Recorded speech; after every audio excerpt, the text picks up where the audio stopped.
Votre enfant commence à connaître de plus en plus de sons avec les lettres rugueuses. Il a commencé à rentrer un petit peu dans la lecture avec la lecture des syllabes et on va passer à la dictée de mots. Donc, pour la dictée de mots, il va vous dicter les sons qui servent à écrire un mot. Donc aujourd'hui, on va écrire par exemple vis. Donc comme vous savez, il faut choisir des mots simples avec des sons qui sont connus, plus ou moins, mais au moins quelques sons connus par vos enfants et qui sont dans le mot. Donc pour écrire vis, on va faire comme ça. Vous allez dire à votre enfant, ça c'est vis, en insistant bien sur tous les sons qu'il va entendre. Vis. Et vous lui demandez, quels sont les sons qui vont nous servir à écrire vis? Alors, votre enfant va essayer de trouver le premier son. Donc vous lui dites, ça commence par quoi, vis? Alors ça commence par, et là votre enfant dit, ça commence par v. Au début, on entend v. Alors c'est à vous de l'écrire.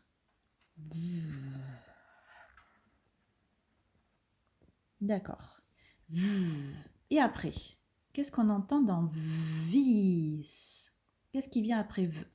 Alors votre enfant va réfléchir. V, I, vi, I, le I. Donc c'est à vous d'écrire. I. Et ensuite, qu'est-ce qu'on entend dans vis?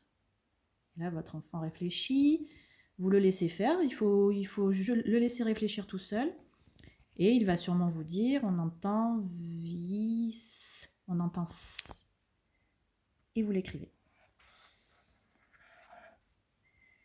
Et vous relisez avec lui.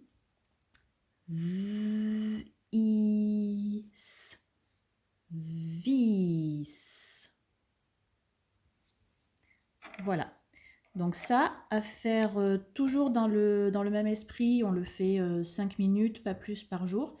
Avec, là, si ça a bien marché, vous pouvez prendre un autre mot, par exemple os ou colle. Enfin, je vous fournis une liste de mots que vous pouvez utiliser avec lui. Soit avec des objets comme la vis ici, soit avec des photos que vous pouvez prendre sur votre téléphone ou que vous pouvez imprimer. Mais toujours un petit support visuel pour concrétiser le mot qu'on va écrire. Voilà, donc 5 minutes par jour avec des mots simples, plusieurs mots si c'est possible, un seul si vous voyez que c'est un petit peu difficile, c'est pas la peine d'insister, mais voilà.